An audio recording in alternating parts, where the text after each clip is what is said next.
राज्य में बिजली की दरों में 15 से 20% तक की वृद्धि हो सकती है।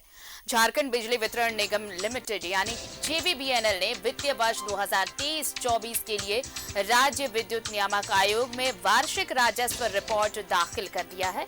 जेवीबीएनएल की ओर से टैरिफ वृद्धि का प्रस्ताव अलग से दाखिल किया जाएगा, लेकिन कंपनी ने जो घाटा दिखाया है उसकी भरपाई के लिए माना जा रहा है कि बिजली की दरों में 20% तक के इजाफे का प्रस्ताव दिया जा सकता है।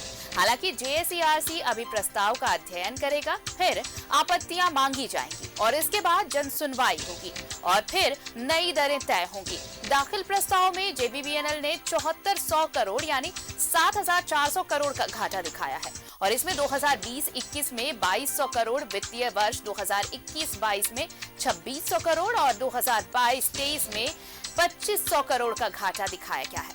और इस आधार पर माना जा रहा है कि वर्ष 2023-24 के लिए दाखिल टैरिफ पिटीशन में निगम ने 20% तक दर में बढ़ोतरी का प्रस्ताव दिया है। बीते 3 सालों में बिजली की दर में कोई बढ़ोतरी नहीं हुई है। कोरोना काल में सरकार ने कोई बढ़ोतरी नहीं की थी। इसके बाद विद्युत नियामक आयोग में अध्यक्ष से लेकर दोनों सदस्यों के पद खाली होने के कारण चालू वित्त वर्ष में वृद्धि का प्रस्ताव अधर में लटक गया। और चलिए ज्यादा जानकारी के साथ हमारे सहयोगी अजय लाल हमारे साथ जुड़ रहे हैं।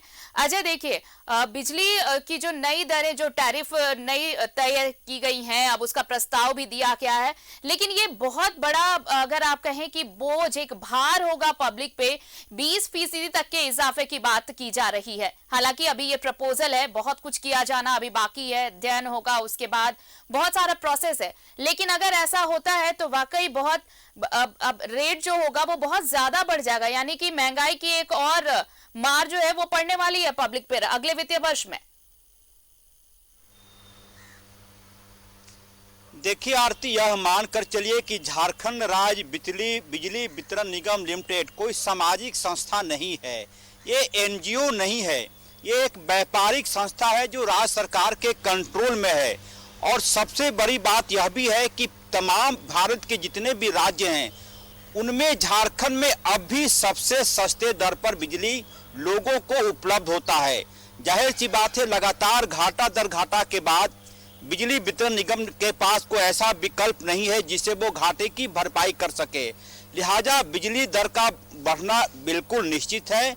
अब 20% का प्रस्ताव आप कह रही हैं, जो जानकारी है मीडिया रिपोर्ट के अनुसार उसमें हो सकता है कि 20% नहीं, थोड़ा कम ज्यादा हो, लेकिन बिजली की दरें बढ़ेंगी और यह तय मानकर चलिए कि लोगों के जेब पर इसका असर भी पड़ेगा।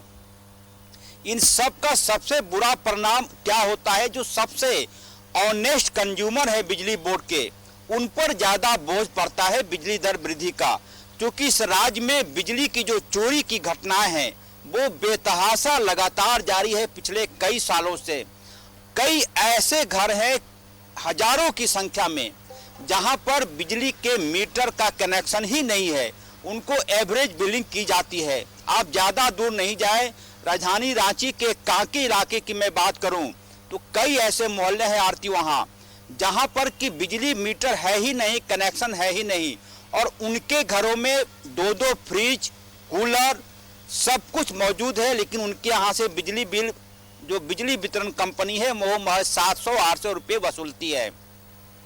तो जो ईमानदार कंज्यूमर हैं उन पर इसका ज्यादा बोझ पड़ेगा। बेहतर यह होता कि ऐसे कंज्यूमर जो बिजली चोरी को अपना धर्म मानते हैं उन पर ज्यादा कार्रवाई होती, ऐसे लोगों को चिन्हित किया जाता, ऐसे लोगों के घरों में बिजली मीटर कनेक्शन लगाए जाते और तब जाकर बिजली दर वृद्धि का प्रस्ताव ये नियामक आयोग के पास देते। इन सब का असर ये होता है कि जो ईमानदार कंज्यूमर है उनकी कमर लगभग टूट जाती है। क्या कुछ आगे होगा, जन सुनवाई होगी, जन सुनवाई में ऐसी बातें रखी जाती हैं कि बिजली चोरी आप जब तक नहीं रोकेंगे तब तक आप घाटे में रहेंगे। आप अनुमान नहीं करेंगी राष्ट्रीय स्तर पर जो टीडीएन लॉस है, यानी कि बिजली जब ग्रिड से बिजली लोगों के घरों में भेजते हैं उसको बोलते हैं टीएनडी लॉस बोलते हैं, यानी कि चोरी और डिस्ट्रीब्यूशन लॉस। उसका एवरेज राष्ट्रीय प्रतिशत लगभग 21 से 22% है। लेकिन जब आप झारखंड की चर्चा करेंगे तो यहाँ पे आंकड़ा 35 से 36% चला जाता है। यानी कि इसको यूं समझिए कि जहाँ पर बिजली का उत्पादन होता है यदि 100 यूनिट बिजली का उत्पादन होता है तो वो लोगों के घरों में आते आते 35% बिजली या तो चोरी हो जाती है या फिर संचरण की लाइनें इतनी ज्यादा कमजोरी है कि वो लॉस हो जाता है बिजली का। तो मतलब यह हुआ कि 100 यूनिट बिजली पावर कंपनियां दे रही हैं, लेकिन 35% बिजली रास्ते में ही चोरी हो जा रही है, खर्च हो जा रहा है। तो 65% बिजली जो है उससे आप 100 यूनिट बिजली का पैसा वसूलेंगे।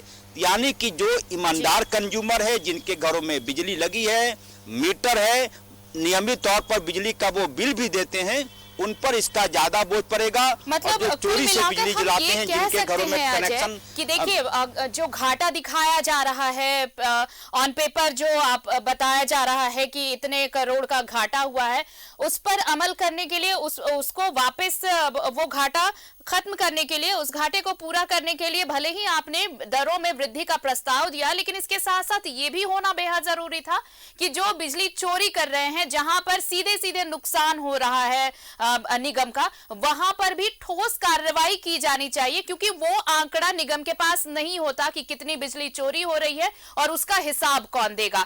तो बेहतर ये होता कि अगर प्रपोजल अगर नई दरों को लेकर है तो साथ ही साथ उनसे कैसे निपटा जाएगा जो बिजली चोरी कर रहे हैं और राजस्व का चूना तो लगा ही रहे हैं, करोड़ों का घाटा भी हो रहा है। तो ये दोनों चीजें अगर पैरेलल चलेंगी तो शायद निगम के लिए ये बेहतर होगा और ये घाटा कमोबेश पब्लिक के भी फायदे में आएगा जो प्रस्ताव दिया गया है। हालांकि अभी ये प्रस्ताव 20% का है, देखना होगा कि जब स्टडी होगी, सारे प्रपोजल्स की जब अध्ययन किया जाएगा, बाकी प्रोसेस होंगे तो कितने तक ये बढ़ोतरी पर आकर रुकता है। बहरहाल ये जरूर होगा कि दोनों चीजों को पैरेलल देखे निगम, उसके बाद ही सही चीजें सामने आ पाएंगी। बहुत बहुत शुक्रिया अजय हमारे साथ जुड़ने के लिए और तमाम जानकारी साझा करने के लिए आपका। तो बिजली के झटके जल्द ही मिल सकते हैं। जेवीबीएनएल ने अपना घाटा पूरा करने के लिए 20% बढ़ोतरी का प्रस्ताव दिया है। हालांकि अभी बहुत सारी प्रक्रियाओं से गुजरना है, उसके बाद क्या इस प्रस्ताव पर वाकई मुहर लगता है ये तो आने वाला वक्त बताएगा। कुछ